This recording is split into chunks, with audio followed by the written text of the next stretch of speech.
What's going on, people, lovers, haters, friends, enemies? We love you all. Thank you so much for tuning in to the MMA Podcast. This is the 61st edition of the MMA Podcast, September 21st, 2013.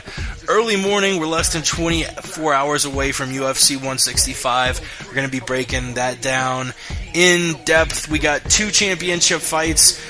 John Jones taking on Alexander Gustafsson for the 205-pound strap. Jones looking for a record 6 title defense at that weight class. Renan Barão for the interim championship at bantamweight. We also got a week's full of news, a shit ton of fight announcements. Thanks for tuning in. I'm ready to do this shit. Let's do this shit.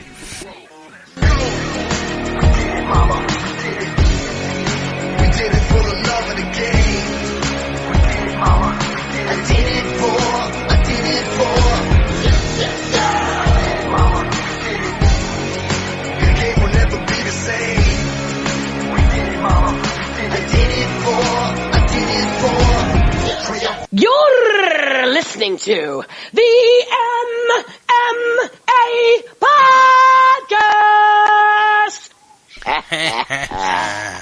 Once again, thank you so much for tuning in. It is the MMA Podcast, and we are joined today by two beautiful, beautiful bitches, two stacked stallions, if you will. We got Ross Finkelstein and Alan Hamilton. First, I'll pass it off to Ross. E before the L. Where do we find you on Twitter? What's going on? We got the final round. We did that last night. Where do we find that? And most importantly, what the fuck's going on, brother? Ladies and gentlemen, boys and girls, children of all ages, tonight actually, at this point, it is already 2:06 in the morning. The Jew brings to you, in conjunctions with Zuffa LLC, the UFC 165 pay-per-view card, Jones versus Gustafsson, Barão versus Wineland, Philippou versus Carmont, live only on pay-per-view. Check your local listings. You can find me on Twitter at Ross Finkelstein, E before the L. You can find the final round every Wednesday, 12 a.m. Eastern Time, 9 p.m. Pacific.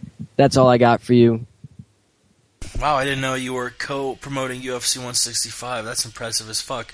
We also were joined by a man who is guarding the streets of Baton Rouge. He's serving, he's protecting, he's Westland Eagle AH. He's probably, honestly, the biggest Chael Sonnen fan in the world. It is Alan Hamilton. Officer Alan, what's going on, brother? What's up, guys? I'm not even going to try to follow that. Ross, excellent job. Yeah, we are close to UFC 165. I can feel the excitement. I'm ready for the main event. The undercard looks really great. Happy to be here, Jake. Yeah, you can catch me on Twitter, Westland Eagle AH. So let's get the show rolling. Yeah, and I say it a million times. I love doing this. You know, I'm not just doing an MMA podcast because I have to. I'm just chatting MMA with friends of mine. I mean, Alan, Ross, and I are all actually going to Vegas for UFC 167. The three of us are going to be split in a room. Hopefully we can get a fold out, or one of us will be sleeping on the floor. But I mean, yeah, we're like really friends. Actually, we talked on Skype for like probably 45 minutes before we realized, hey, it's late as fuck. We gotta do this fucking show. But that's what makes it beautiful. We're friends, and yeah, I mean, I really enjoy doing this.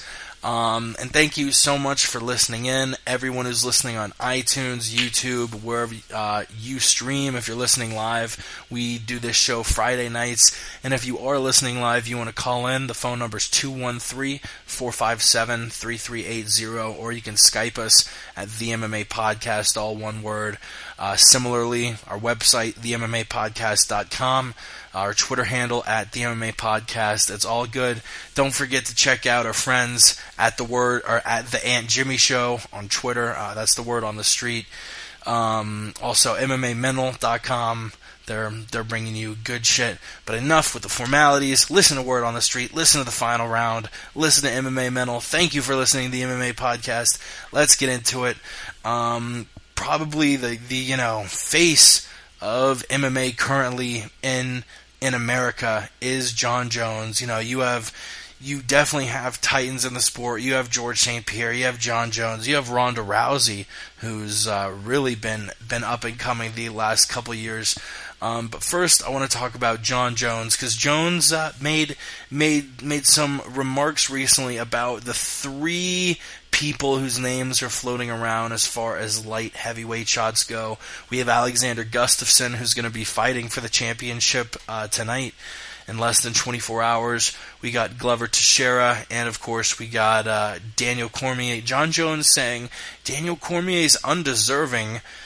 Glover is not ready, and Alexander Gustafsson has holes. Do you agree with any of this? And of those three guys, who do you think's most deserving of the title shot? I don't agree with it whatsoever. Cormier is deserving. He's beaten heavies. He's beaten good heavies. He's beaten Barnett. He's beat Mir. He's about to face and likely beat Nelson. And he's a prior Olympian. He's never lost. So to say he's undeserving, I don't know about that. Glover not ready. That's probably a better claim than the last, but still, he's been fighting guys like Bader, like Rampage. I mean, I do think he's ready. As far as the Gus having holes thing, that's true. He does have holes on defense. He isn't the best fighter, but to say he has holes is to overlook an incredible amount of offense he has. And as far as who's most deserving of the title shot, I think it's Cormier. Cormier is a motherfucker, man. I think Cormier beats Jones, to be totally honest. And I think Jones is petrified of fighting Cormier. What do you cocksuckers think? I think John Jones is more talented than all three of those guys, for sure. But I think he's drinking his Kool-Aid a little too much. He's drinking his own Kool-Aid too much. He's not giving enough thought into these fights. Cormier is a tough fight. He's giving thought into that fight because he's scared to fight Cormier. He refuses to say his name in interviews. He refuses to fight him because he doesn't like him as a person, and that's such a stupid excuse. That's, to me, saying I don't want to fight you because I'm scared of you. And that's just preposterous. Cormier, if he beats Roy Nelson, he wants to drop the 205. He wants to cut the weight. He deserves a title shot. The fans want to see that fight. If the fans want to see it, it's going to happen. And Cormier deserves a title shot anywhere, whether it's 185, 205, 265, 155. It doesn't matter. The dude, he deserves a title shot. Glover, you can't deny this guy a title shot either. He's on a rampage, no pun intended. He's destroyed everyone. He's shown adversity. He's able to come back from adversity. He's a complete fighter. He may not be ready. We don't truly know. But the fact of the matter is, he's won all these fights in a row. There's no one who deserves it more than him right now in that division. So he deserves a title shot. And of course, Gustafsson does have holes in his game. John Jones has holes in his game also. We haven't really seen them because he's very good at implementing his game and not really letting those holes show. And Gustafsson, I don't really think he's the guy to show those holes, but who knows? He has the size, so maybe he can do something and put Jones in a little bit of trouble. But most deserving a title shot, I'd have to say, in the division, Glover Teixeira, but if we're counting outside the division also, Daniel Cormier is probably the best person to fight him next. Yeah, I definitely agree with you on that point. I don't think there's any way of denying Daniel Cormier if he goes out there and beats Roy Nelson. I mean, the guy is, beat Frank Mir, he's beat Josh Barnett, he's beat Antonio Bigfoot Silva. He's beat all these 265-pound guys, the guys that fight at heavyweight, and he's dominated them. To think that he's not going to come out and dominate a 205-pound guy take him down and manhandle him. No matter how good John Jones is, I see Daniel Cormier taking him down and winning that fight. As far as, like you said, in the division, man, Glover, yeah, he's come back from adversity, but I really haven't seen championship caliber, fighting from him. I would like to see him continue to, maybe fight somebody, maybe fight Phil Davis. I think that's a very, very, very good matchup for him to prepare him to, fight the, upper echelon or fight the, championship caliber fighters. He's undefeated in the UFC. He's 5-0 now. He, he's on a tear. He's knocking people out, but I don't think that he's ready yet. I'd like to see him win, one more fight against a top tier guy. Alex the Mauler, he's only lost one time. It's to Phil Davis, but he was the best thing on paper. Like, I was saying, he's kind of like a paper tiger. He looks ferocious as an opponent to John Jones on paper. He's got the height, he's got reach, he's got, he's got longer legs than John Jones, and he's taller. He brings a different dynamic than we've ever seen John Jones face before. So, it's like a new puzzle piece, or, something to throw out there that John Jones has never seen and see how he deals with it. I don't really see this fight being too competitive, but, who knows? Alex could get lucky, but I definitely don't disagree with this fight. I think it's a good matchup. We'll see how the pay-per-view sells and how it goes. And we will be breaking down UFC 165 in depth. You did mention, Cormier, his fight against Roy Nelson. Dana White, he's done it before. He said that Glover was going to get a title shot. Now he's saying if Cormier wins, he's going to get a title shot.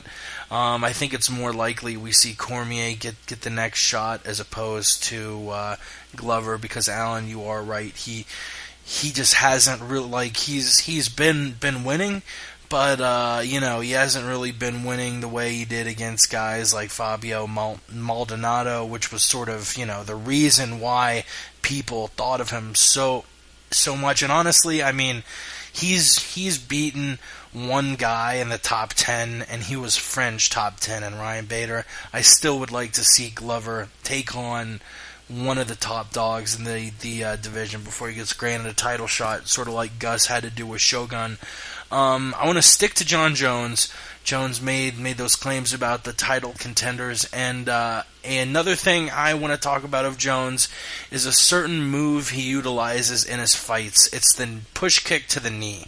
A lot of fighters, John Jones and Anderson Silva, two of the top pound for pound guys in the world, use it a lot. And basically what it is it's just what it sounds like, a push kick to the knee. You extend your foot into someone's knee to try and make it bend backwards. And the question is, should it be legal? As far as questioning the morality of people doing it, if I was a fighter, would I do it? No. I don't, guys like Jones and Silva, I hate to paraphrase the article I was reading, I believe on Bleacher Report, which talked about it, but John Jones and Anderson Silva, their toolboxes are so big, they have so many moves to choose from. You wonder why they use the push kick to the knee, which is something that, short term, it's gonna render them less mobile. We've seen guys like Conor have a torn up knee and fight on it. We've seen guys like Travis Brown who his knee fucks up and that leads to him losing. I don't know if I was one of these guys, I wouldn't do it. I don't know if I want to question the morality of it that much, because it is a legal move, and when it comes down to it, you can't blame a fighter for executing a legal move. Jones sort of, it's funny, he lost a fight due to the 12-6 elbows, yet these knee push kicks are totally fine. I don't think it should be legal. I feel like if small joint manipulation is not legal, you should. I don't know, because you can't at the same time do a leg lock, tear a guy's ankle and knee up, totally legal, totally fine, and you're not even questioning taking that off the table because it's a technique that can win fights. I mean, look at Paul Harris. Like that's how he wins his fights. But when it comes to this push kick to the knee, you obviously can tell I'm conflicted. What do you guys think? Should it be a legal move or not? I think it's a very touchy subject because it is a very effective technique, and when techniques are really effective and used a lot, especially in Muay Thai and stuff, then I think in that case it should be legal. But at the same time, you can say that is kind of like small joint manipulation. And like if a guy's arm is on the ground, if he's in 3-point stance to prevent knees to the head, are you going to see a guy start like kneeing his elbow inward? So just kneeing his elbow in and breaking his elbow like that. So there are two different sides to this, and it's really, really difficult to tell. I think a kick to the knee itself should not be legal. A straight kick directly to the kneecap should not be legal. A kick to the quad, I think that should be allowed. A front kick to the quad or above the knee is fine, but straight to the knee is really, really, that's like gangster-esque. That's something you see in the movies. So really quickly though, if that's legal and you do try to throw a push kick to the quad and it hits the knee, do you treat that like an unintentional groin shot and give him a warning, and the next time give him a point? Yeah, unless, of course, it's clearly intentional. If it's clearly intentional, then you take a point right away. But then it could pose a problem because you don't know what's going to happen. If a guy gets front kicked to the knee and all of a sudden his knee pops, he can't fight anymore, then what do you do? Is it a DQ? Is it a no contest? It's a very controversial thing, and it needs... We need more to MMA. We need to see more. We need to learn more about the sport before there's like a final decision on it. So I guess for now it's legal. Yeah, I don't know. I don't really have any evidence or anything to support why it should or shouldn't be legal. All I can say is like until he hurts somebody with it, and then everybody starts, crying foul over it, then it's probably just gonna stay legal, and nobody's gonna really question it. But the second that somebody gets hurt, there's gonna be an outcry, and they'll turn around and look at it. Word, yeah, it definitely brings up a lot of questions, so we'll see, because that's definitely starting to be used, and once a fighter uses the technique and a guy gets a long-term injury, because, messing your knee up can derail your entire career. Look at Dominic Cruz, on top of the world, about to defend his championship against Faber. All of a sudden, knee gets fucked up. He's been out ever since. Renan Barão's been the de facto champion for like the last 2 years. Kind of crazy. Sticking to Jon Jones, the last topic about the man, until we break down UFC 165. I was on the Reddit early this morning and came across a video. And it was Jon Jones' last video before he joined the UFC against this guy, Moses Gabin, I think. And he won in the second round. And it goes to the judges, the official judges announcement. And they say, Johnny Bones, sexual chocolate Jones. So apparently, unbeknownst to the world and actually a lot of hardcore MMA fans, I mean, I've been a huge fan of the sport for years, and I didn't know about it until this morning. The pound-for-pound king, his nickname used to be Sexual Chocolate, which actually I told my roommate Lee Strickland. His nickname was Sexual Chocolate, even though he's a white dude. We called him Sexual Chocolate. And I think Lee is currently in the proceedings to sue Jon Jones, but the question's simple. Should Jon Jones go back to the nickname Sexual Chocolate? I submit that he should. Look, there's only one true sexual chocolate on this planet, and that is the original sexual chocolate, the world's strongest man. Somebody's going to get their ass kicked, Mr. Mark Henry.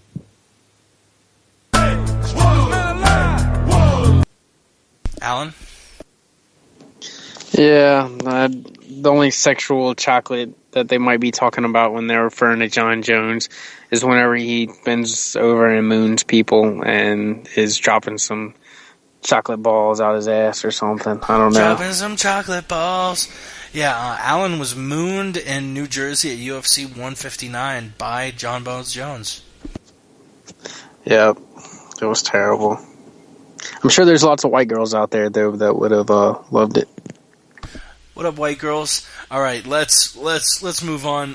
Dana White, a couple topics on what he's talked about as far as the heavyweight division goes. First off, Alistair Overeem versus Frank Mir. He says this is a do or die fight. The question's simple: does the loser get cut? We've talked about the fight itself. I think all of us agree Overeem will probably win because his biggest strength, the clinch, happens to be Mir's biggest weakness. I think either guy, I don't want to see him get cut, but they might. But I say that the loser of this fight is given one more chance. If Mir loses, the guy's a company man. The guy has been around since Ross was a mere infant. And Alistair Overeem, the UFC has put a lot of money into advertising and promoting the Reem, so I feel like if he loses, he probably has a better chance to get cut if he loses, but either way, I don't think the loser gets cut. What do y'all think? I promise you, I guarantee you, absolutely, positively, 1,000% no problem that if Alistair Overeem loses this fight, he will be cut. If Frank Mir loses this fight, he will be given the door, not be cut, but he will be given the door and that retirement talk. I guarantee it. Yeah, Mir coming off 3 straight losses to Junior Dos Santos, Daniel Cormier, and Josh Barnett. Alistair Overeem coming off 2 straight losses to Travis Brown and Bigfoot Silva. Yeah, how far have we fallen? Frank Mir went from winning 3 in a row to losing possibly 4 in a row.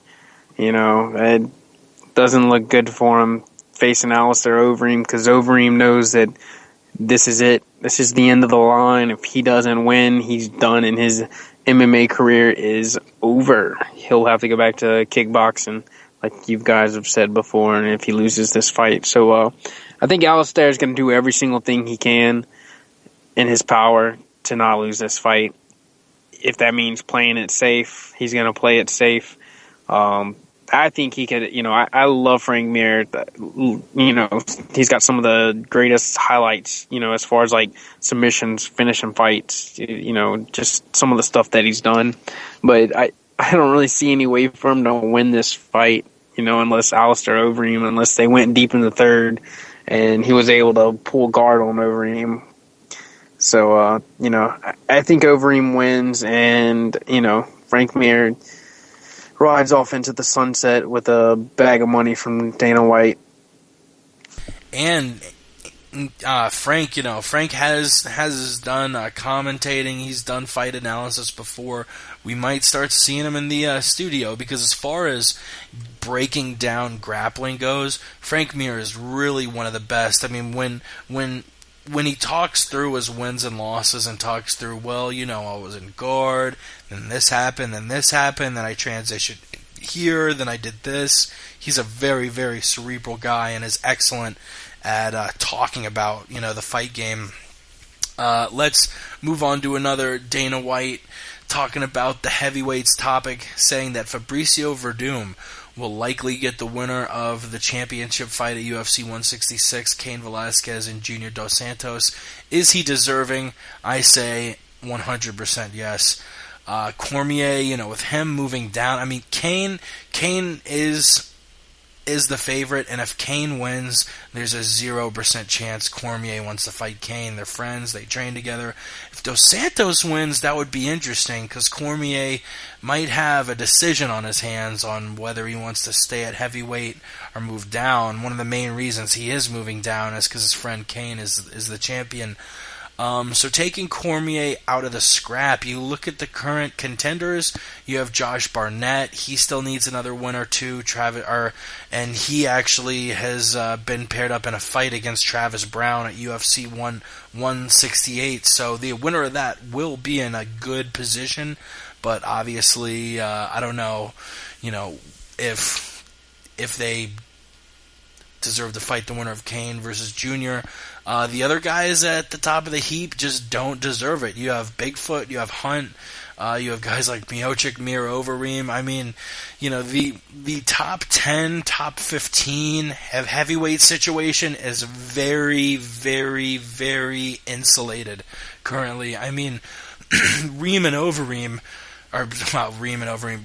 Mir are arguably top 10 guys.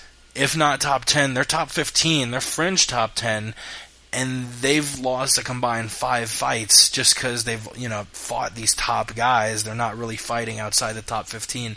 But, long story short, yes, Verdum is very deserving of the title shot. What do y'all think? Verdum definitely deserves the next title shot. With Travis Brown and Josh Barnett being booked, it's clear that the next guy in line is going to be Verdum. I do think Verdum should have fought one of those guys next. It would have made sense to do that, and then the timing would have worked out. But because they put that fight on between Brown and Barnett at the end of the year, basically the beginning of next year, I think it works out well to have the winner of the Kane JDS fight Verdum sometime in spring of 2014, and then have the winner fight the winner of Barnett versus Brown, and that's the way to do it. And Barnett and Brown are really the only other guys left in the division, you're right, that are really deserving of a title shot, other than Stipe Miocic, who he's still behind. I mean, beating Roy Nelson's not all that impressive. He's a good fighter, but he's not a top 10 heavyweight. I do think the Struve fight was a fluke, and I think Miocic beats Struve any other day. But yeah, like you said, Verdum deserves the next title shot. Barnett, Brown winner after that. I totally agree, and we will break that fight down a little later in the podcast. Alan, what do you think about Verdum earning that title shot? Yeah, if Daniel Cormier moves on to the 205-pound division because Kane retains his title at UFC 166, I definitely think that Verdum is the most marketable candidate left, for a title shot. That's whenever you boil everything down and you're left with the bones of what the UFC is. It's about making money, and yeah, it's about top contenders. And even though Verdum's only fought one time in the last year, he still deserves a title shot. Look at the people that he's beat, the way that he's finished them, and he's got a very marketable name. So yeah, I think if Cormier moves on, Verdum moves in for the title shot. Word up. I think we all agree there. And we would normally be bringing you Yao's training log now, but Yao unfortunately couldn't make it. The man's got a rigorous training schedule. He's focused on being a future UFC champion. So Yao couldn't make it, but we'll probably see him next week. Shout out to him. Follow him on Twitter at YAO_the truth. That's Yao the truth on Twitter and Instagram, cocksuckers. Let's really quick, because we have a lot of fights to cover. I tried to find the right lightning round, drive time radio music, but I couldn't find the perfect thing. So we're gonna roll roll without music, but just picture there being music in your heads to keep you going fast.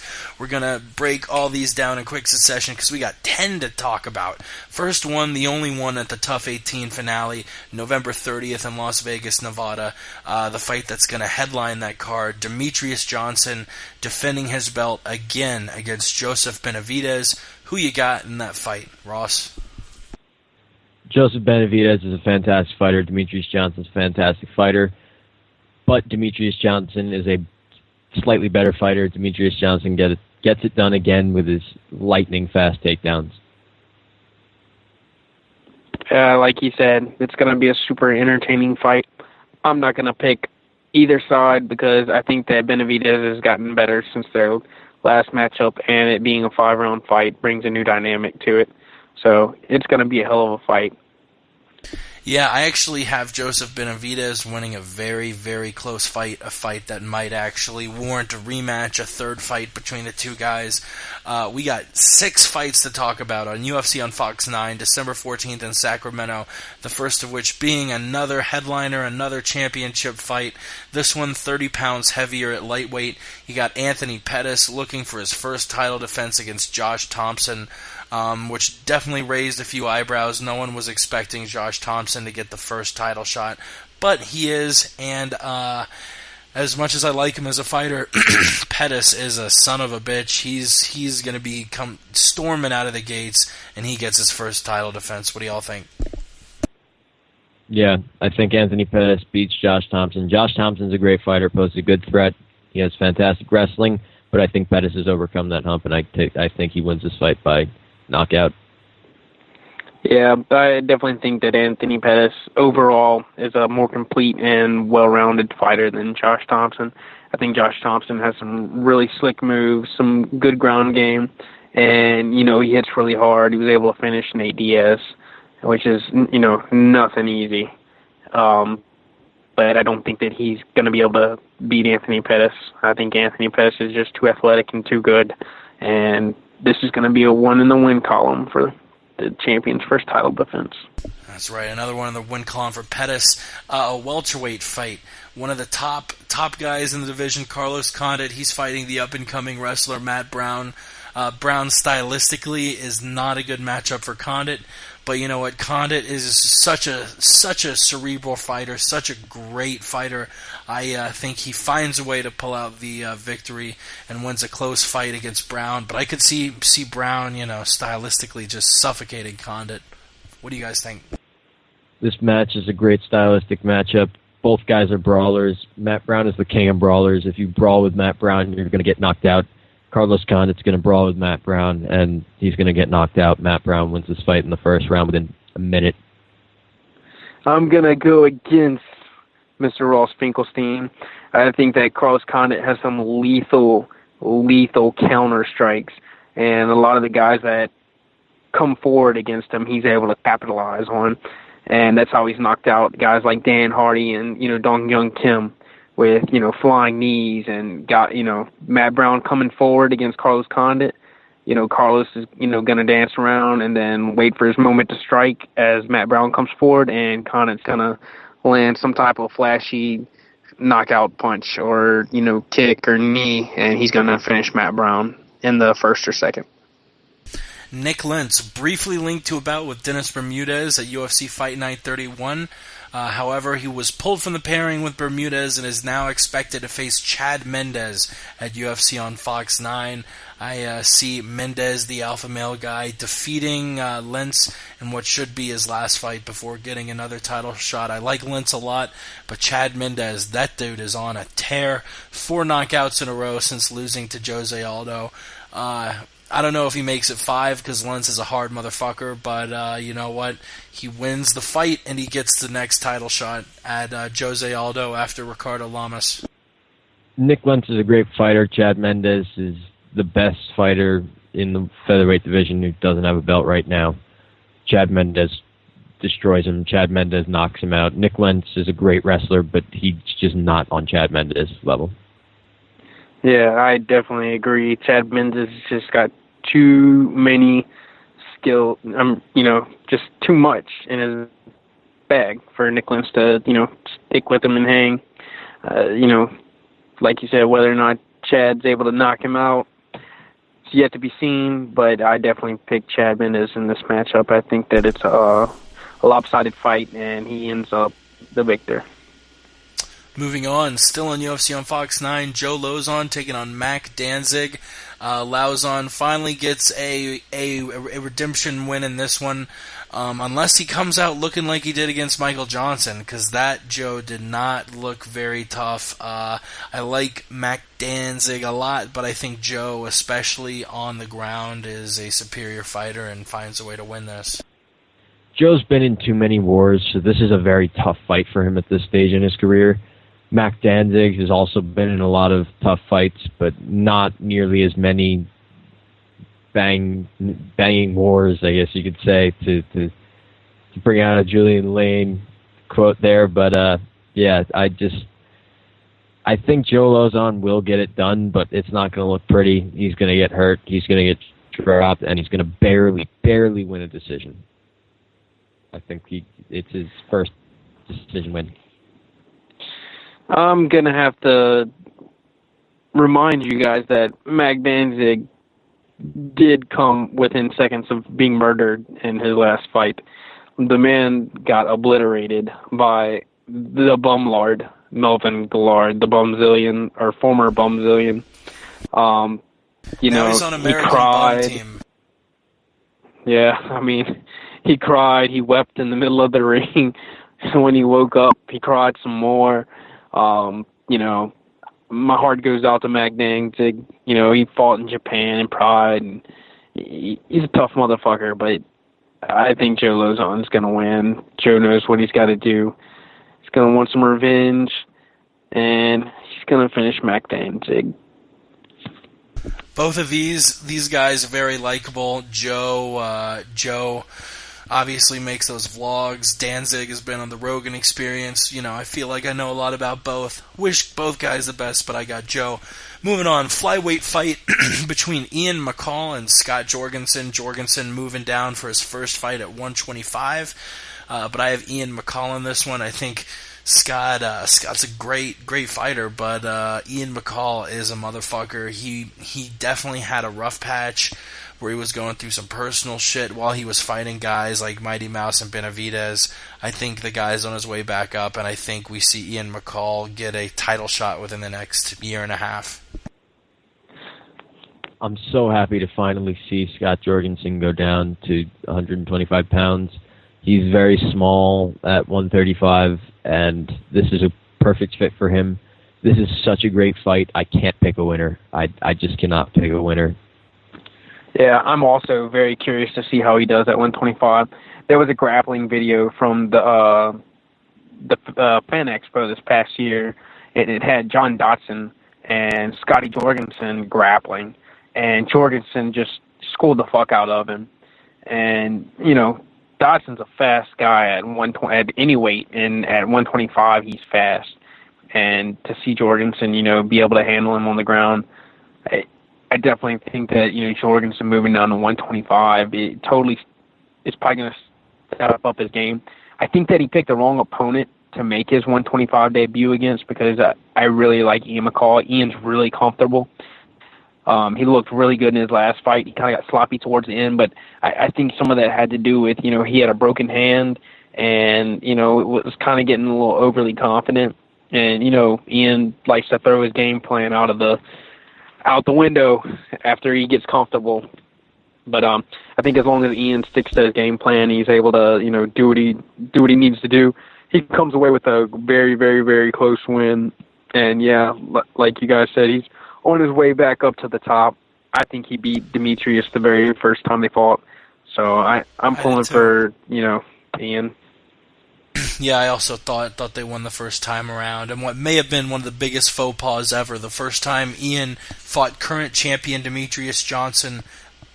What was really, coincidental about the entire thing was they'd recently made rules that if after 3 rounds, a 3-round main event, and this was a part of the thing that caused the push for all main events to be 5-round fights, but they recently had made a rule where if it was tied up after 3 rounds, if it was a draw after 3 rounds, then they would have a 4th round.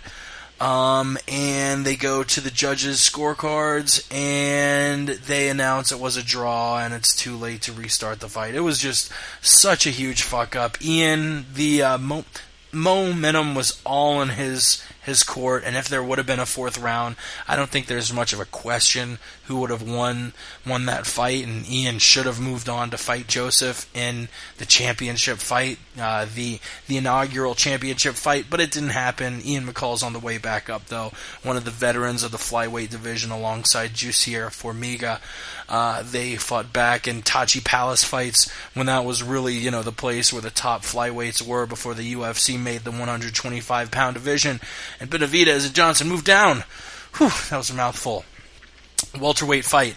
A very interesting welterweight fight. Our boy, Team Darkside, the winner of Tough 18 or Tough 17. Yeah, Tough 17.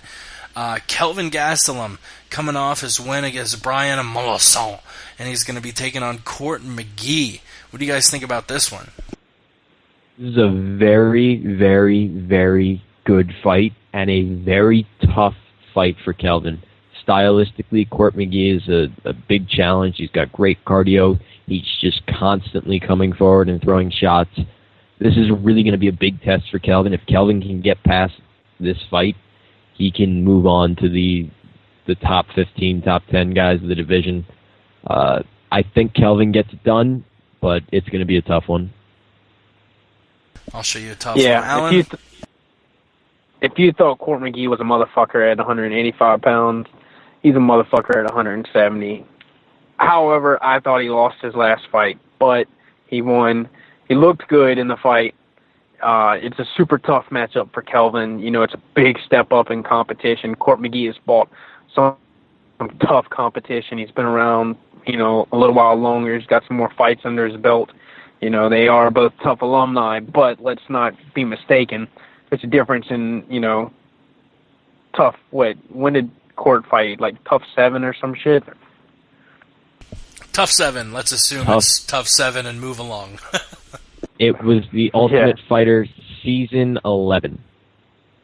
11. So, 17 and 11, that's a big difference. He's been around a lot longer. It's going to be a tough fight.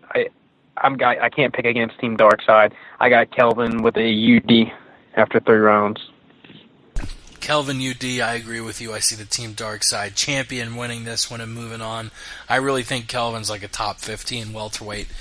We'll see how high he can crawl with the living legend, Coach Jamie Huey. Follow him on Twitter at Coach Jamie Huey. UFC 168, December 28th in Las Vegas. Speaking of Coach Jamie Huey, another one of his students, Uriah Hall, Team Darkside taking on Chris Lieben in a fight that, if nothing else, promises to deliver. Both of these guys love to strike. I like both dudes a lot. I think Uriah Hall, if he wants to stand in the pocket and trade with Lieben, he's going to have a bad time.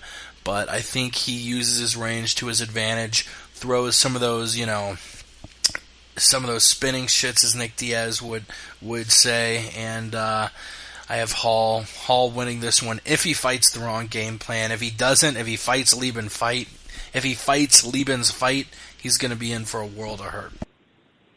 If Uriah fights like Uriah should fight, he's going to kill Chris Lieben in the octagon on December 28th. But if he gets stuck in those bright lights again, he may get knocked out, just like he did against Weidman. And I love Uriah. I think he's a fantastic fighter. I think the possibilities are endless for the guy. He should win this fight, though. Lieben has been through so many wars. He's not the same. I don't think he wins another fight ever again. I think this is Lieben's last fight. I think he gets knocked out. We've seen this type of fight before with Lieben and Anderson Silva, and I'm not saying Anderson Silva and Uriah Hall are the same, because Anderson Silva is the greatest of all time. No, you can't put anybody on Anderson's level, really, but we've seen this style matchup before for Chris Lieben, and it doesn't end well. Uriah Hall should win this fight. Alrighty, ladies and gentlemen. We're going to do something here special on the MMA podcast. All right. We're going to put the brakes on something. We're going to put the brakes on something right now. That was us. That was Uriah Hall putting the brakes on Chris Lieben's career. It's over. It's done for the crippler. He's going down. Uriah Hall is going to knock him out with a flashy spinning attack. It's going to be like a spinning head kick like he did to Adam Silla. Everybody's going to jump back on the Uriah Hall bandwagon. And, yeah, I feel sorry for Chris Lieben, but he's done. He got, smother-fucked by Derek Brunson his last time, or 2 fights ago, last December. And his last fight, he just looked terrible. It doesn't matter how good he trains, what kind of shape he gets into. He just doesn't come out and perform the same that he used to. Like Ross said, he's been in too many wars. He's done. He needs to hang it up. Train, teach seminars, but Uriah's coming out. He's going to finish him. That was fucking amazing. I have this stupid little sound effect board here. That was the real deal, ladies and gentlemen. He was throwing the brakes on Chris Lieben's career. Featherweight fight. Dustin Poirier taking on Diego Brandao. Diego is a really young guy. I think he's going to be in the UFC for a long time, but Poirier is that grizzled vet. I think Poirier, especially if it goes down to the mat, I think Poirier has a lot of options. And standing up, he's defensive enough to not take a lot of damage from Diego. So I have Poirier winning either by submission or decision in this fight. Yeah, I think Poirier gets the finish in this fight. Diego Brandao is a really good fighter in the first 5 minutes. After the first 5 minutes, he gasses, and then if you get to the third round with him, he can kind of, I guess, coast for the last round and try and just eke out a decision. But with Poirier, you can't slow down. The guy has tremendous durability. He can withstand Brandao's early onslaught, and he'll finish him in the second. Yeah, I don't think there's any contest here with this fight. It's going to be an exciting fight, but that's about it. There's no way that you can measure, Dustin Poirier's heart. The kid is a killer. His striking is looking, on point. If his fight with the Korean Zombie, it's like he came out of his shell. We saw like some great striking battles, with that, and his last fight, heavy hands. He was able to, withstand the submission. A lot of people would have tapped out to that, but he didn't. I just don't think that Brandao is a good enough fighter to beat Poirier. I think Poirier is too good in every different aspect of the game, and I definitely don't think a Brazilian can beat Louisiana born and bred Lafayette native son of the boot state. I think we got this one, so I got Poirier by I'm gonna say second round submission. That's right. People say Italy looks like a boot. That's not a boot. That's a hooker's boot. That's a high heel. A real boot is Louisiana. You want to hike through the mountains in a goddamn high heel, half a fag Italy boot? No, you don't. You want to hike in some Louisiana boots, damn it. And Dustin Poirier, yeah, Diego is pretty green. Poirier, not green whatsoever. And I think he uses his experience to his advantage. But like I said, Diego's young. He's definitely got a promising future for sure. Heavyweight fight, Josh Barnett taking on Travis Brown. I didn't really think of the implications of it until we talked about whether Verdum deserves a title shot. If the winner of Kane and JDS 3 is healthy enough to fight Verdum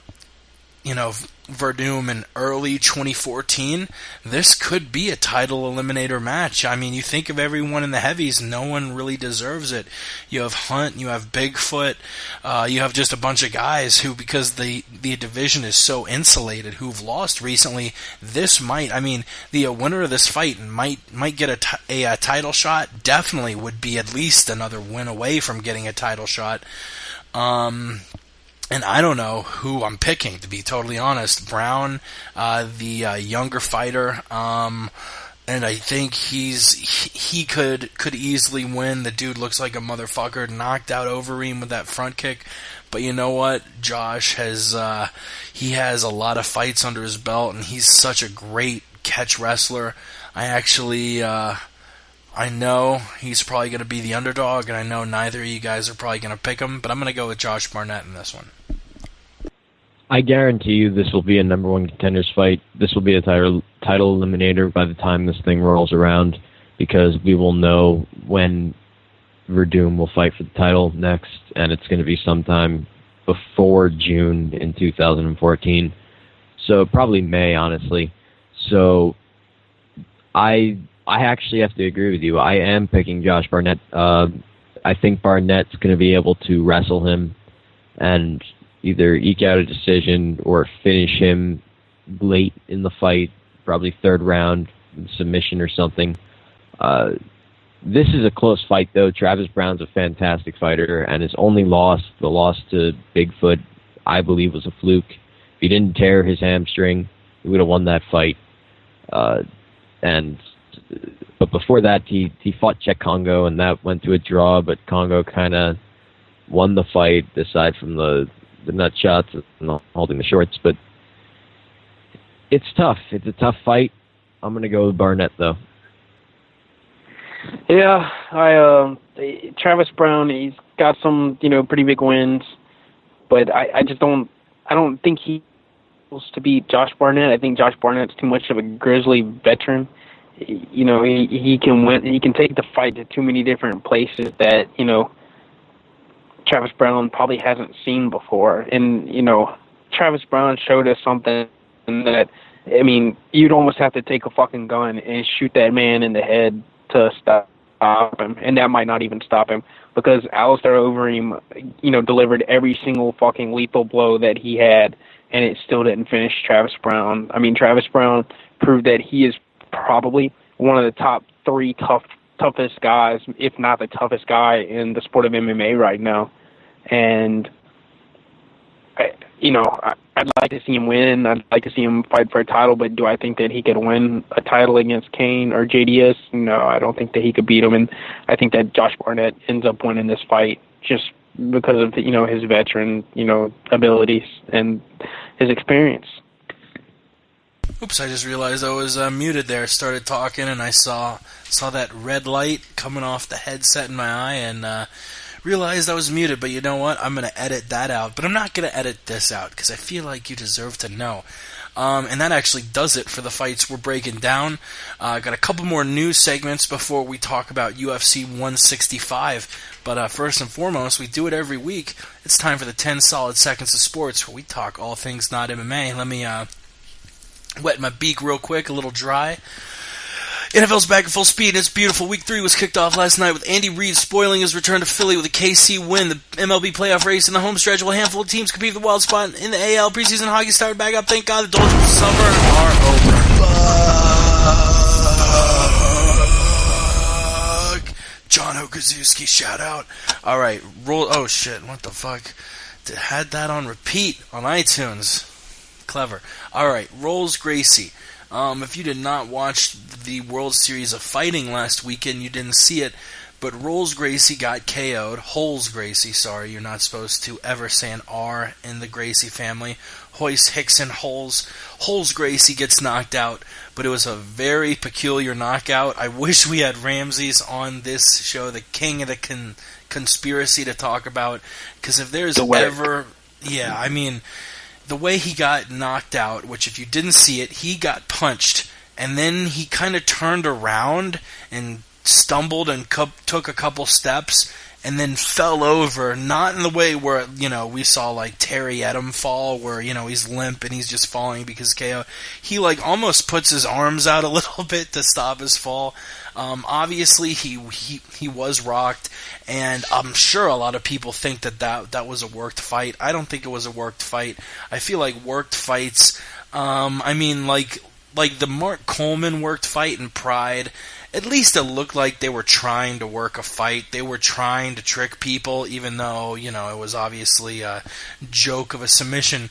But, this, I feel like if it was a worked fight, they would have done it a little bit better than the way they did. I think this was just Holes getting hit hard, getting put on roller skates, and, most guys, yes, guys will quit. When you hear about Chael Sonnen talking about fighters quitting, talking about how he himself needed to go to a sports psychologist, yes, fighters have quit in the past for sure.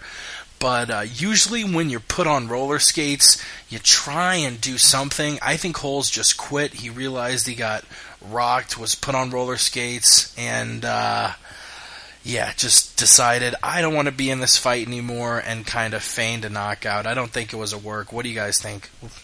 Was this shit a work? To be the man, you've got to beat the man. That's all I got to say. I don't know what that means. Alan?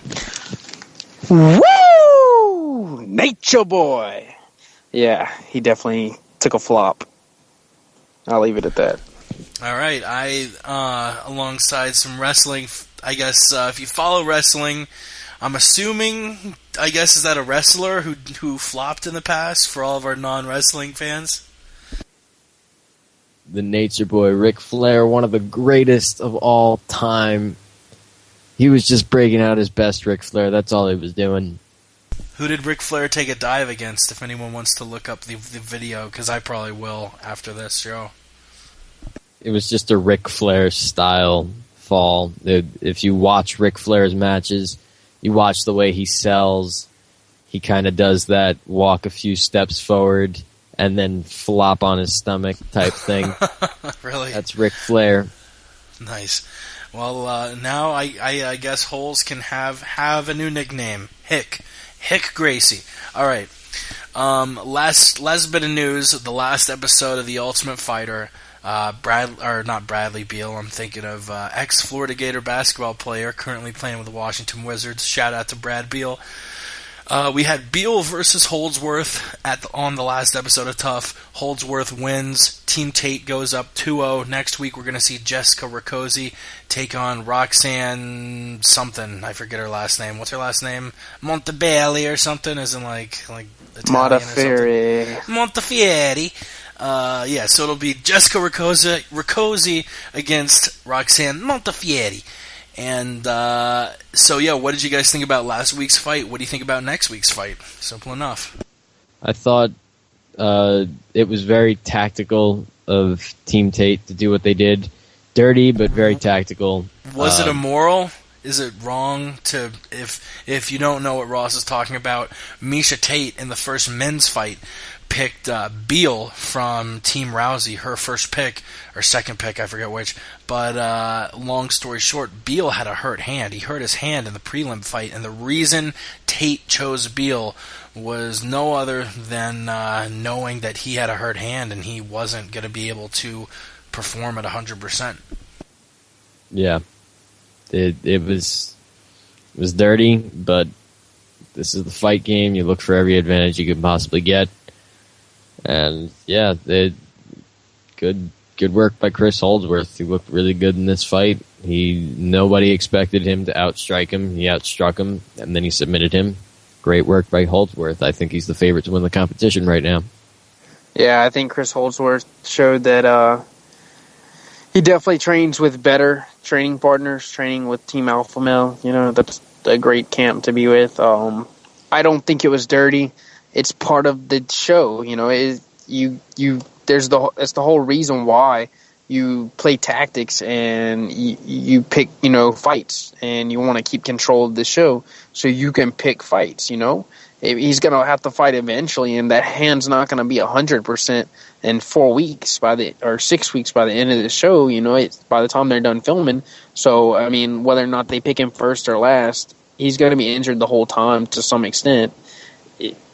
Might as well, pick him first. You want to win the show. You want to win the competition. I think Misha Tate, she wants to beat Ronda Rousey, and she's going to do whatever necessary she needs to do that, and looks like she's on her way to doing it. So I thought it was a brilliant move. He wanted to fight, and that's all that came down to it. Yeah, and I do agree with Ross that it was dirty. As far as, the gamesmanship part, I I get in almost any sport you're going to see gamesmanship. We just saw a big scandal in NASCAR where someone crashed on purpose so his teammate would get into the NASCAR playoffs, basically. But in this, this is dirty gamesmanship. You saw Jones, Sonnen. They weren't evil with one another because they understood the greater good. This is about the fighters. This is about the 16 people in the house trying to further their MMA career. And Tate, too, her choice to choose Beal, that in the long run could ruin Beal's career. If he has the skills to get in the UFC, he'll probably make it. But she completely fucked him out of the house. We don't know whether Beal would have won his fight if he could have just let his hand heal. So I don't agree with that whatsoever. Really quickly, Riccozzi versus Montefiore, who you got? You have Montefiore, who is the more MMA-based fighter, but she's lost her last 4, facing Riccozzi, who might not be as well-rounded. She's coming from a boxing background, but has definitely looked good. I got Riccozzi. I think Riccozzi knocks her out. Roxanne's got a pretty questionable chin, and Riccozzi's a former pro boxer, so I think Riccozzi knocks her out. I think we see the same thing that we saw in Montefiore's last matchup. She pressures her, gets her up against the cage, takes her down, smothers her, and finishes her. And if Roxanne wins, that puts Team Rousey in a very dangerous 0-3 hole. Last topic I want to talk about before we bring the Jew to you and break down UFC 165, the pre-fight meal. You saw the Team Tate nutritionist call out Beal after the fight because the man ate biscuits for breakfast. You can't be eating biscuits before a fight, claimed the Team Tate nutritionist or dietitian or whatever he is. First of all, do you think that negatively affected Beal? And second of all, both of you all train. What is your ideal pre-fight meal if you had to choose one? Who gives a shit what he ate before the fight? Biscuits? It doesn't really matter at all. He could have picked something else, but that's such a stupid thing for people to debate over because it's how he performs in the cage, and a fucking biscuit's not going to change whether or not his hand's feeling good or not. It doesn't really matter. So I'm just going to pass it off to Alan. No, but what is your pre-fight meal, Ross? Oh, my pre-fight meal? Matzo balls? I don't know, just keep it healthy. Just nothing fatty, you want to eat a good meal because you want to get all the nutrition possible, especially after cutting weight the day before. So are you talking pasta? Are you talking a salad? Are you talking an Alan Hamilton concoction of almonds and bean sprouts and tuna fish and hot sauce? What are you talking about? You do whatever makes you feel comfortable and whatever makes you feel like you're going to perform your best. If a bowl of Franks and beans makes you feel really good, that's racist. Make sure you eat it early in the day because you don't want some stomach issues getting in that cage. But you gotta, do your business before the fight. But if that makes you happy, that makes you perform well, fuck it, do it. Whatever makes you perform your best when the time comes, when you have to make that walk and you got to step in that cage and the ref says, "Bring it on." You do what makes you feel the best. That's all I got to say. I would eat Franks and beans just to fart on all over the opponent. Alan, what do you say? Chris Bills, you shouldn't have had goddamn biscuits, son. You don't eat biscuits before you fight. Fuel, if anybody knows anything about, bodybuilding or, performance athletes, diet is 80% of what you do. Like a bodybuilder, they don't get that way just because of, the juice. Even natural bodybuilders that don't take juice, they don't get that way because, specifically how hard they work out. It's what you eat with what when you work out. And definitely, he shouldn't have. If that's all he ate was fucking biscuits, before he fought, he was definitely lacking in slow burning carbs that he really could have used to help him. And he could have used green vegetables and other stuff for, fiber. So definitely don't think that's what he should have had to eat. My, ideal pre-fight meal would, be some slow burning carbs, a little bit of protein, not too much. Definitely have some vegetables, stuff that's got some fiber in it. What's a good example of a slow burning carb? Anything. My favorite thing is quinoa. It's a South American, like grain, and it's like the perfect food. It's easy to fix. Is brown rice good at all? It's better than white starch rice. I love chicken and brown rice all day. That would be my pre-fight meal. Some baked chicken breast and some brown rice, a little bit of hot sauce in A1. Woo. Yeah, it's not bad as long as you're not eating fucking potatoes. Yeah, some onions. Whew. It's a good ass meal. What would you eat?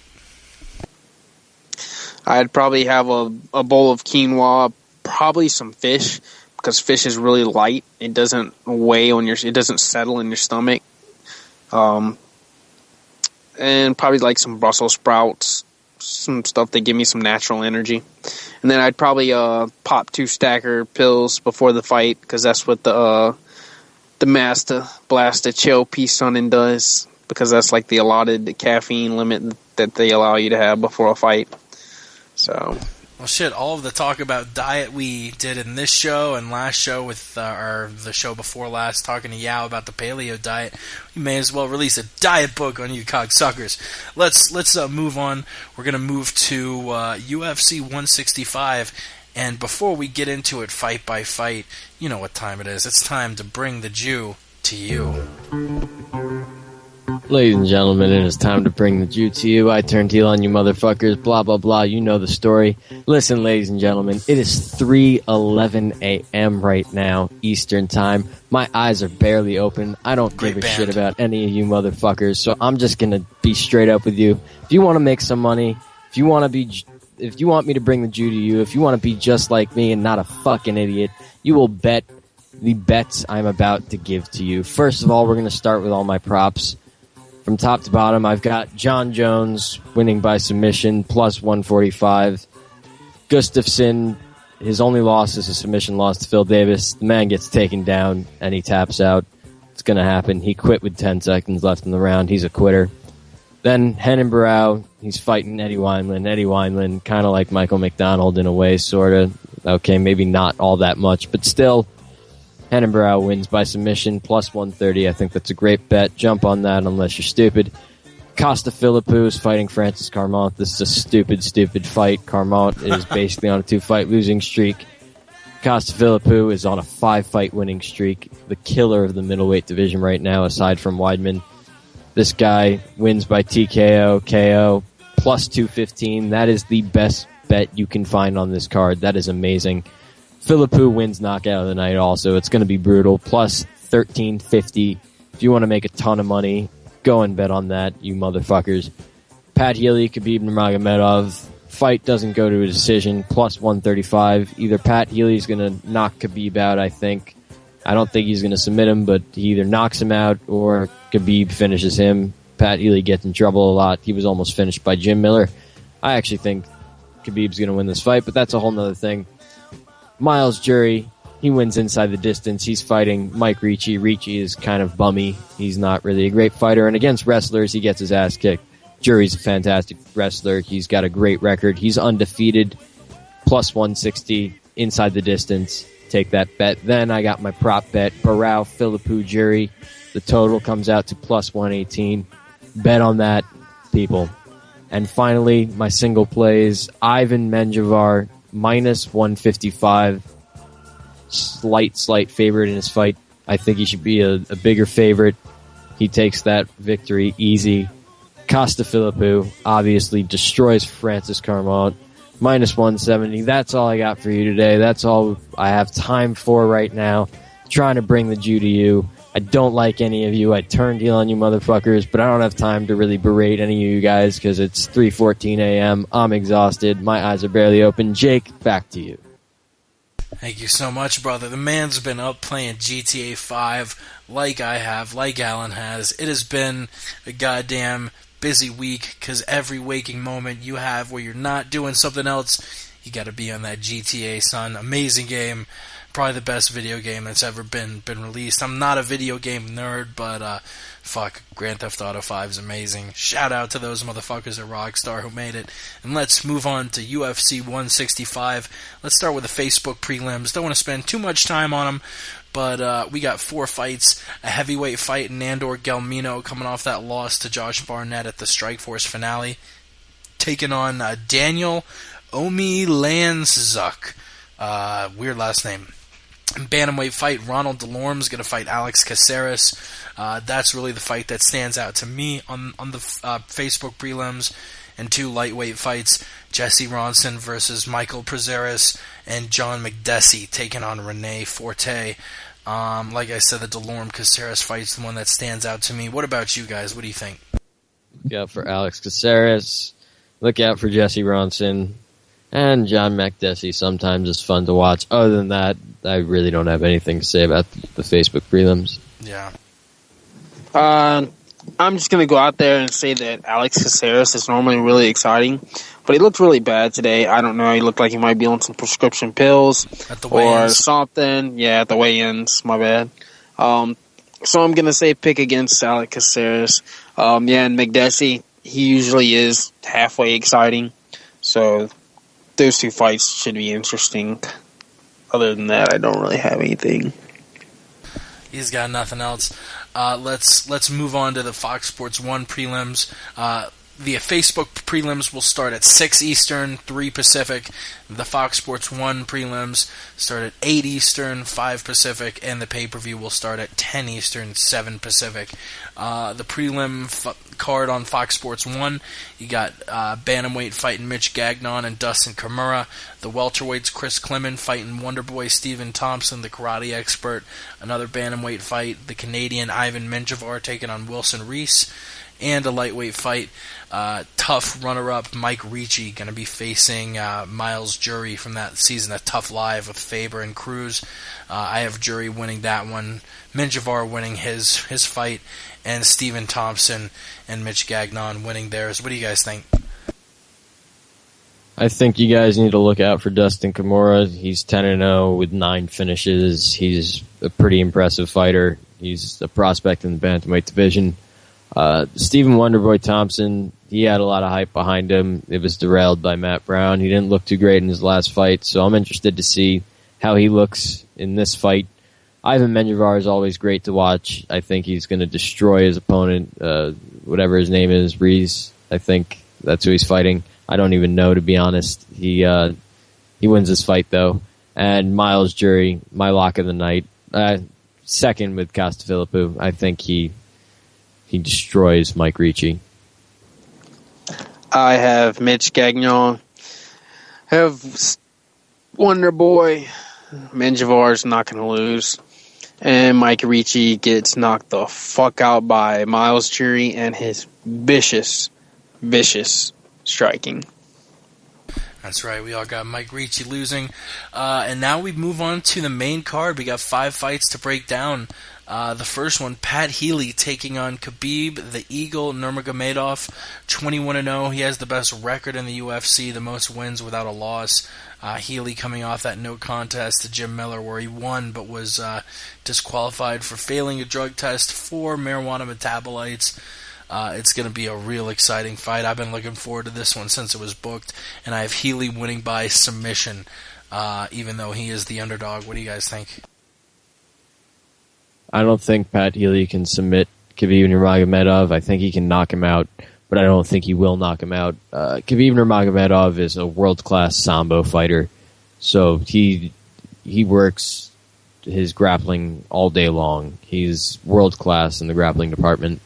Pat Healy takes a lot of damage in his fights, and he gets put in bad positions a lot. Jim Miller nearly finished him at the end of the first round, and There was actually a brief second that I didn't even realize live in the arena at UFC 159 that the fight was still going on. I thought he actually finished him there for a second in the first, because the bell rang basically right when the ref would have stepped in to stop the fight. So I think Khabib is a world-class fighter. He's 20-0 for a reason. You don't win 20 straight fights for nothing, and I think he puts him away. Yeah, I'm looking forward to Pat Healy and Khabib. I've liked both of these fighters for a long time, so I'm kind of torn.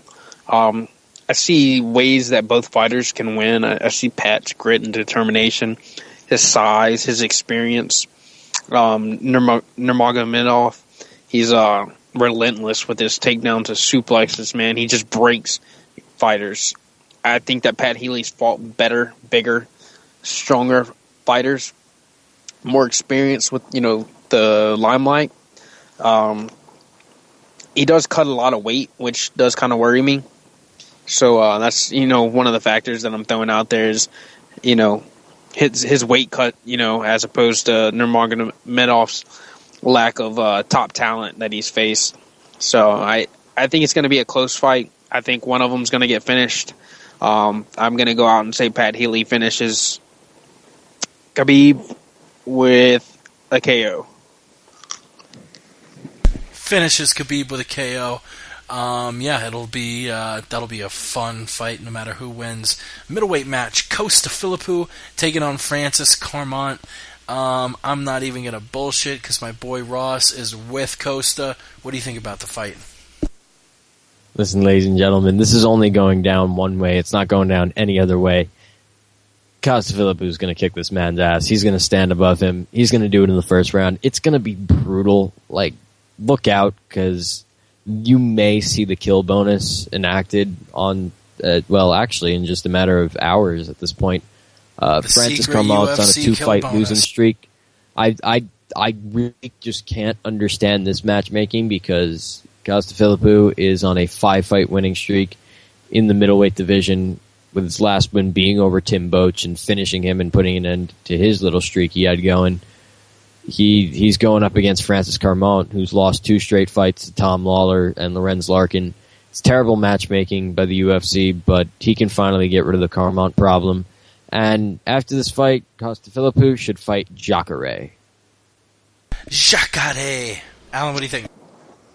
Yeah, I also agree. Francis Carmont technically lost his last 2 fights, even though he somehow got the goddamn decisions, that happen sometimes in MMA.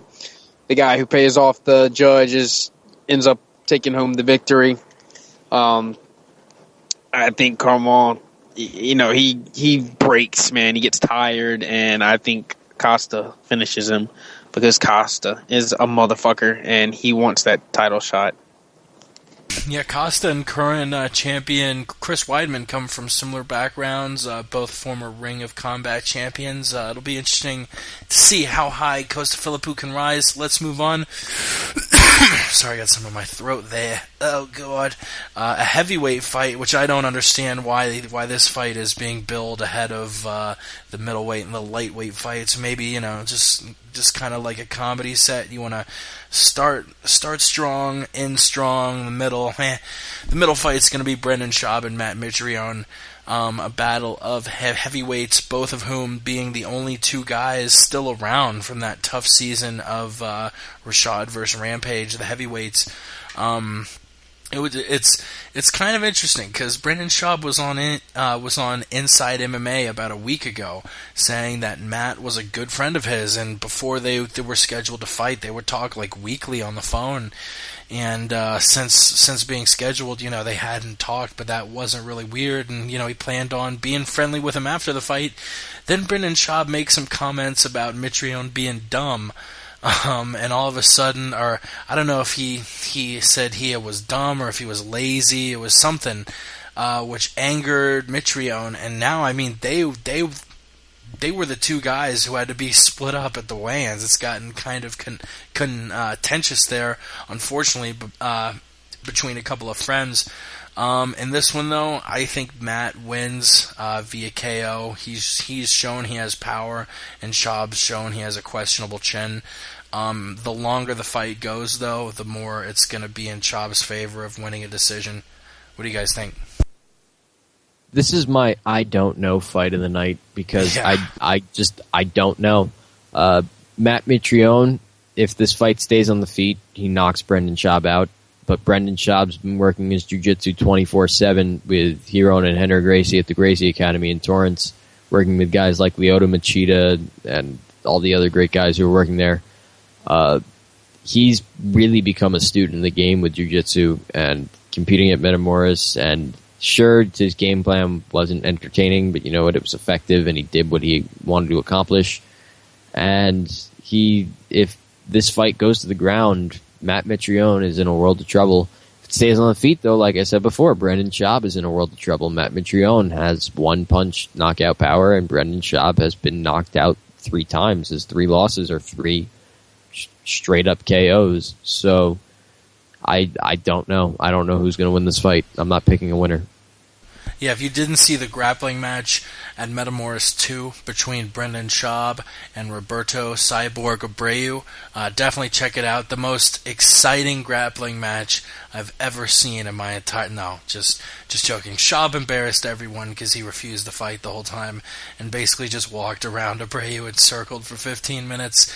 Watching it to yakety sacks on fast forward is actually really hilarious, and that's how I watched the fight. It's on YouTube. Literally search Schaub Metamoris yakety sacks, and you should find it. Fucking an embarrassment of a grappling match. Alan, what do you think? What do you say? We have this thing in professional wrestling, wrestling entertainment, WWE. Whenever you put together a pay-per-view, in between the middle of the pay-per-view and the ending, you have to have a low point. You have to have filler material. You have to have boring time to go get another beer before the big fight comes on. You know, you can't just go from, the beginning to the end, action-packed, boom, boom, boom. You got to give the audience some time to relax and lay back, let them rest up so that they can get back in the main event and, be hot, loud, crazy, and wild. And that's exactly what this fight is. It's filler material. Neither one of these guys are exciting. Neither one of these guys will ever fight for a title. Neither one of these guys matter. Nobody cares. I don't even give a fuck who wins or loses. It's filler. Next. And if Ramses were with us, he would probably use the phrase, quote-unquote, and you guys can join me, quote-unquote, bum status. Let's move on to the Bantamweight Interim Championship between Renan Barão. He's going to face Eddie Wineland, coming off wins against guys like Brad Pickett, Scott Jorgensen. The guy throws heavy hands. And we actually talked about it last night on the Final Round podcast. We broke down both of these title fights, and we talked about how Eddie Wineland, I called him a one-dimensional fighter. Ross disagreed with me, and I realized I sort of misspoke. I don't think Eddie Wineland is a one-dimensional fighter against almost any guy, against most bantamweights. He has good wrestling. He can both keep it from going to the mat if he doesn't want to, or put it on the mat if he wants. He's not a 1D fighter, but against Renan Barão, he's going to be very one-dimensional, because Renan, he is just a monster, man. He is, in my opinion, Renan and Jones are the only two champions. Maybe Weidman if he fights a couple more elite guys and we see a little more out of him. But I really think Jones and Barão are the two puzzles in MMA that have yet to be solved. We just don't know how to beat either guy. Barão, we know he's got sick jits. He's got very good offensive jiu-jitsu, and he can keep it standing up, which is normally what he likes to do. He has a 95.8% takedown defense, which is absolutely insane. Eddie Wineland is not going to be able to bring the fight to the mat. This is an AF fight that Henon's going to keep standing. He's going to keep his distance. And as much as I want Eddie to win, a former guest of this show, Renan Barão just is a monster, and he's going to be using a lot of leg kicks to take away the mobility of Eddie. Eddie's definitely has a puncher's chance. If anyone ever has a puncher's chance, it's Eddie. He throws hard. He probably has 5 times a puncher's chance just because he throws so hard. Any of those shots could land and put him out. But Barão just has such an expansive game. I don't really see him losing this interim championship fight. Yeah, I've broken this fight down time and time and time again. There isn't much to say. You covered it perfectly. The only thing I got to say is Eddie Wineland's a great fighter. Renan Barão is the best fighter. He is the best bantamweight in the world. He will beat Dominic Cruz if they ever fight. Renan Barão is number 1. Renan Barão wins this fight, and he finishes him with a submission. Yeah, I don't see any way for Eddie Wineland to win this fight unless he just gets lucky and catches Renan Barão. I think if Barão plays it smart, plays patty cake like he did with Uriah Faber, and pops off the leg kicks, I think he's got this one in the basket. Got it in the basket. And if, Dana White has said this is going to be the last interim championship match, so either Cruz is going to come back and face Barão, or Cruz is going to have the belt taken, and the next fight will be for the belt. If not Cruz, who gets the next shot? I say without a doubt the winner of Faber versus McDonald at UFC on Fox 9. I mean, looking at the rest of the people in the UFC, they are the top two guys, I would even argue, over Eddie Wineland.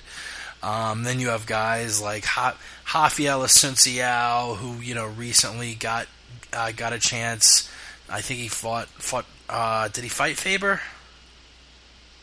Anybody? I think he was scheduled to fight Faber. Who the fuck knows? Who? I zoned out for a second. Rafael Asunciao.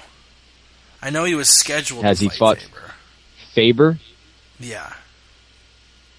Yeah, they fought back in the WEC at featherweight. That's right. Yeah. He probably makes the most sense aside from Faber and Mayday, but yeah, the winner of Faber and Mayday will get a shot at the belt, if not Cruz, if Cruz can't come back, in my opinion.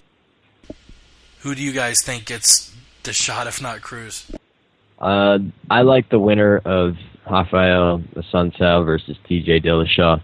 To me, that fight is amazing. Both guys are on tremendous streaks, and a lot of people aren't giving TJ Dillashaw the credit he deserves. If he beats Rafael Asunciao, who in my opinion is the number 1 contender aside from Eddie Wineland right now, he deserves a title shot. The winner of that fight deserves a title shot. I love Faber. I love Michael McDonald, but come on. They've fought for the belt. They've had their chances. Yeah. Let's get some fresh blood in there. And we'll see that fight in 2.5 weeks, October 9th, UFC Fight Night 29 in Brazil. Alan, what do you think? Yeah, let's be honest. Both Uriah and Michael McDonald have lost. Michael McDonald needs to wait a couple of years, fight some more fights, get a little more well-rounded, even though he's already well-rounded. They're basically fighting for who's going to be the, second best bantamweight in the UFC. Dominic Cruz, he's not in the conversation anymore. He might as well be retired as far as I'm concerned. I don't really care who Renan Barão fights. I don't care who the number 1 contender is. Nobody's going to beat Renan Barão. Nobody's going to stop him. That's right, and maybe if Aldo eventually moves up to 155, we'll see Renan move up to featherweight. And that brings us to our last topic, Jones versus Gustafsson. And before we get to it, I got a stat of the day for you cocksuckers. Stat of the day! Stat of the day! Stat of the day! Stat of the day! Here comes the stat of the day! John Jones looks to defend his light heavyweight strap for a record 6 times against Alexander Gustafsson Saturday night in Toronto, Ontario. In both men's careers, which span 28 fights, neither fighter has ever been knocked down. Stat of the day! Stat of the day! Stat of the day! Stat of the day! Here comes the stat of the day! And always, a shout out to Jamie Jost and the Dan Patrick Show for that delicious audio clip. Yes, stat of the day, neither men have ever been knocked down. It's John Jones, Alexander Gustafsson, both men with a single loss in the record, even though I would say the loss on John Jones' record is a little more questionable. But they will be fighting Saturday night as the main event in Toronto, Ontario, to what should be a record attendance. I know all the shows they put on in Toronto always get huge gates. Simply put, in this fight, who you got? This is probably John Jones' toughest test, I have to say, only because of the fact that Gustafsson is 6'5", and he does have some good offensive striking and some good footwork, but John Jones is still much better than he is. He's still the most talented fighter in the division by far, and quite possibly in all of MMA. He is the number one pound-for-pound fighter in the world. Alexander Gustafsson's great. John Jones is amazing. That's what's going to get him the win. He still has somewhat of a size advantage because of his reach. So John Jones gets it done.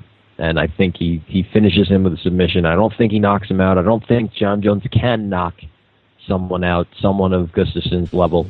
Unless they're training at Jackson's and have dreadlocks. But he will submit him, I believe, sometime around the third round. But I'm not counting out Alexander Gustafsson, because Alexander Gustafsson is a very good fighter, and he deserves to be where he is right now because he is on quite the streak, his 6-fight win streak with victories over guys like Shogun and Thiago Silva. So he's a tough fighter, and I mean, he beat the crap out of Shogun. Not many people beat the crap out of Shogun like he did. He beat the crap out of Shogun. So, and look at all the fights before that he had. He beat the crap out of everyone else. So Alexander Gustafsson's very good, but John Jones is near perfect. John Jones gets it done with a submission. Yeah, I feel like we've beaten this horse to death. Gustafsson, there's nobody else you could really throw in there that has the dynamic that he has. It's a really interesting build, and it's a really interesting matchup as far as stats go, and reach, height, styles. Gustafsson's going to get in there, dance around. He might get some shots off. John Jones is going to look to. I think John Jones is going to look to take him down, and I think if John Jones does get Gustafsson down, that he finishes him easily. But who knows? I'm like Ross said, I'm not going to count out Alexander Gustafsson because he does have a sharp, straight right. He's got some really good punching power. He can knock motherfuckers out. He's got longer legs than John. It's hard to bet against John Jones, even if I don't like the guy. So I don't know, man. I'm just gonna have to go with John Jones. I don't see Alexander Gustafsson being able to beat him. I think John Jones is just he knows what he's good at, and he's gonna stick to those things, and he's gonna look to execute at his strong points and Gustafsson's weak points. And I just think John Jones is a more intelligent fighter than Gustafsson, and he's gonna execute and win. Yeah, Ross isn't counting out Alexander Gustafsson. Allen isn't counting out Alexander Gustafsson. I am... Jesus Christ, I just got some lump in my throat. That's weird. I am counting out Alexander Gustafsson. He's a good fighter, but I don't really see any way he beats John. I mean, as far as him getting in with his straight right, people are making up, the reach, it's a guy finally Jones' side. No, it's not. Jones still has a 10-inch reach advantage. I don't know what people are talking about with all this. Yes, if Gustafsson wants to make this a kickboxing match, the range is good because he has just as long legs, but in a kickboxing match, Jones smashes Alex with his kicking game. I think Jones, he always comes out with a very unpredictable game plan. Against Chael, he went for the wrestling. He went for takedowns. Ross is saying, all right, we can talk about this. Yeah, Gus's reach is I'll go ahead and 81. say it. Why was he billed at 77 for so long? If his reach was really 4 inches longer, The UFC, for some reason, they have just completely fucked up measurements. They were remeasured this week in Toronto, and they put out a new promo video to promote this fight in the last couple of days that they basically shot in Toronto. And Gustafsson does not have... First of all, Gustafsson said on a conference call that he doesn't have a 76-inch reach. He has an 81-inch reach, and looking at photos of Gustafsson and comparing them to photos of John Jones, just seeing the length of their arms, it's clear he doesn't have a 76-inch reach. He has a longer reach than that. John Jones apparently has an 85-inch reach now, while Alexander Gustafsson has an 81-inch reach. So it's only a 4-inch reach disadvantage for Alexander Gustafsson, and he's got a 1-inch height advantage. All right, well, even so, I mean, standing up, Gus, I just think just because Gus, both, if you don't know who Jack Slack is, look up his articles. He writes amazing stuff, and he broke down Gus's stand up, and he had pointed out two things. On defense, Gus has a lot of holes. I don't know why I'm calling him Gus, but Alex on offense is his timing. He's very easy to time. Jones is just such a good fighter. I'm probably not giving him enough credit, but I mean, the guy's minus 950 for a reason.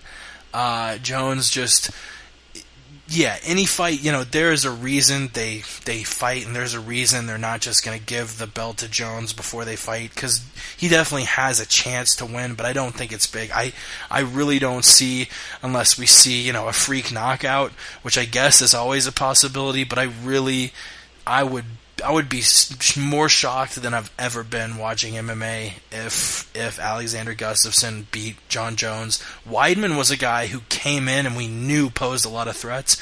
Gustafsson just stylistically is not the guy that's going to knock off John. And I have John winning via, a second round finish. I mean, it's really all is based on John's game plan, not really whether, Gus does this or that. I mean, if John wants to TKO him, he can TKO him. If he wants to submit him, which Ross, you make a good point. Alex's only loss is via sub, so he might go that route because he knows it's a, easier route to finish. But I have John Jones winning the main event all day, and I guess that puts a wrap on the MMA Podcast. We will be back next week breaking down UFC 165. Definitely check that out. Check us out at the MMA Podcast on Twitter, themmapodcast.com. You can get the YouTube and iTunes link from there. Ross, give us your plugs and shout-outs one more time. E before the L, cocksuckers. E before the L, you're spewing my lines before I can give it to these people. Ladies and gentlemen, boys and girls, children of all ages, you can find me, Ross Finkelstein, on Twitter, at Ross Finkelstein, E before the L. I'm bringing you the final round every Wednesday after The Ultimate Fighter, 12 a.m. Eastern Time, 9 p.m. Pacific. We break down everything going on in combat sports, ladies and gentlemen. Boxing, kickboxing, MMA, pro wrestling coming soon, too. We've got it all for you. Follow the MMA Podcast, bringing the MMA Podcast every Friday. Follow the word on the street, and the Aunt Jimmy Show, bringing you the word on the street every single, we assume Tuesday and Sunday after fight night. So maybe one this Sunday, who knows. Follow Alan, follow Yao, follow all these guys. That's all I got to say for you today. You can follow me on Twitter. I'm your Eagle reporting live from every Chael Sonnen fight until further notice at the Westland Eagle AH on Twitter. Follow me if you want good information, retweets, anything interesting, MMA related, pro wrestling related, or just otherwise, if I think it's funny. That's right. Once again, follow us on Twitter, the MMA Podcast, themmapodcast.com.